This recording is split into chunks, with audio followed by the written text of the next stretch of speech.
Hello everyone, তোমরা সবাই কেমন আছো? আশা করি ভালোই আছো।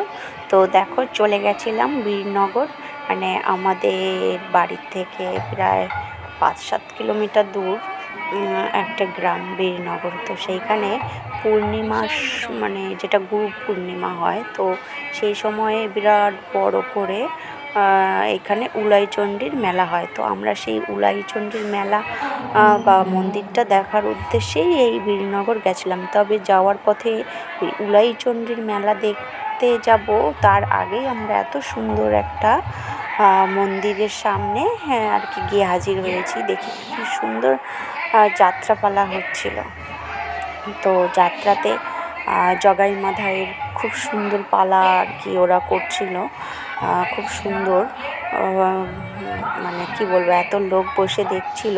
তো আমরা একটুখানি ঘুরে দেখলাম যে এটা একটা মায়ের মন্দির, সেটা 300-400 বছর পুরনো। মায়ের মন্দিরটা অনেক পুরনো মন্দির। তো এইটা ছিল মহিষমর্দিনী মায়ের মানে মন্দির। তো যাই হোক, এখানে একটুখানি ঘুরে দেখলাম যে সবাই কত সুন্দর যাত্রাপালা মানে দেখছে, আমরাও একটুখানি দেখলাম। তো এখানে দেখো মায়ের রূপ কত সুন্দর, কি সুন্দর। মায়ের পুজো টুজো হয়ে গেছে। তো আমরা এখানে কিছুক্ষণ দেখে আবার মানে উলাইচণ্ডীর মেলাটা শুনলাম যে একদিনের জন্যই হয়েছে। তো আমরা যেহেতু পরের দিন গেছিলাম, তো তখন আর মানে উলাইচণ্ডীর মেলার ওইখানে মেলা টেলা সব চলে গেছে, কিন্তু এইখানের পুজোটা হচ্ছিল। এখানে এই যে সবাই দেখছে দাঁড়িয়ে, দেখো মানে যাত্রাপালা হচ্ছিল। এটাই এইখানকারের মন্দিরের পরম্পরা, মানে সব সময় আর কি যখনই পুজো হয় এই যাত্রাপালাটা এই নাট মন্দিরে হয়। তো যাই হোক, আমরা এই মন্দিরটা ঘুরে দেখে এবার আমরা ওই উলাইচণ্ডীর মেলার ওইখানটায় যাব।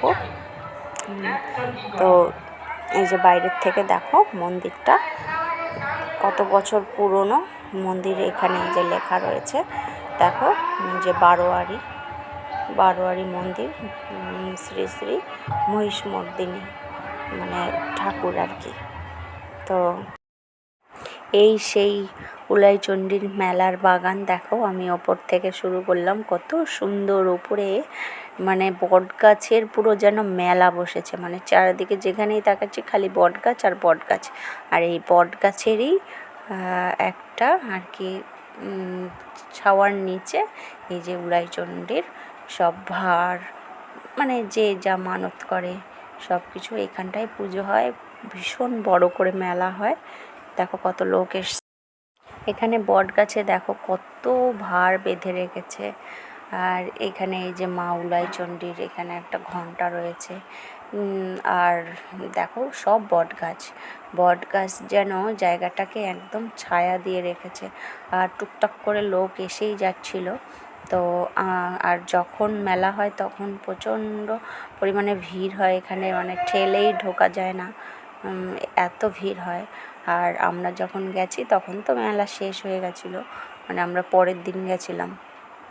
তো এখানে সব রকম ব্যবস্থা আছে, খাওয়ার জলের ব্যবস্থা আছে। আর এই দেখো টুকটুক করে সব লোকজন আসছে গাড়ি করে, কেউ টুকটুকি করে সব এসেই যাচ্ছিল।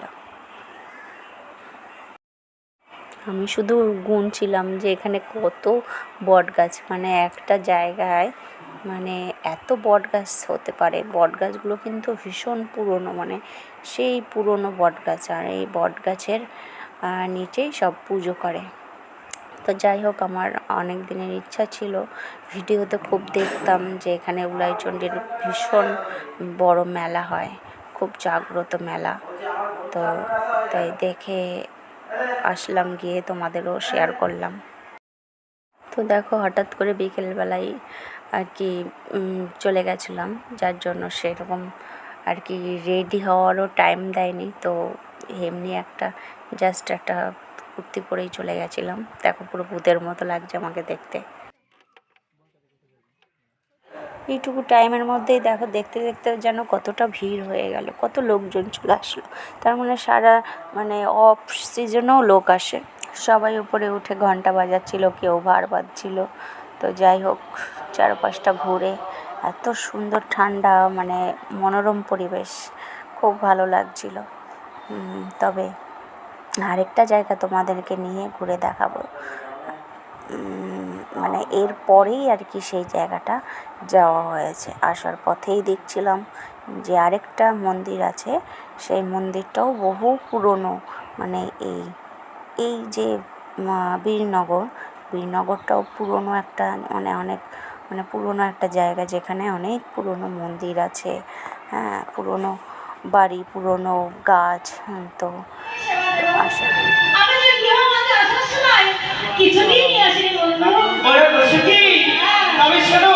তুমি তো কিছু নিয়ে আসনি। ওই যে তোমার ললিতা বিশাখা চম্পকলতা সখী আছে, তাদেরকে বলো তাদের গৃহ থেকে আমার জন্য ক্ষীর ছাড়া নবনী নিয়ে আসো। আমার তো বড্ড ক্ষুধা পেয়েছে সখী। বেশ বন্ধু, তুমি এই যমুনার কূলে অপেক্ষা করো, আর আমার সখীগণ ওই নগরে নগরে গিয়ে মাধুগিরি করে তোমার জন্য কিছু সেবার ব্যবস্থা করবো বন্ধু। বেশ, তবে তাই হবে। আরে ও ললিতা, আরে ও বিশাখা, যাও সখী, এই ব্রজবাসীর দ্বার হইতে আমার জন্য কিছু নিয়ে এসো।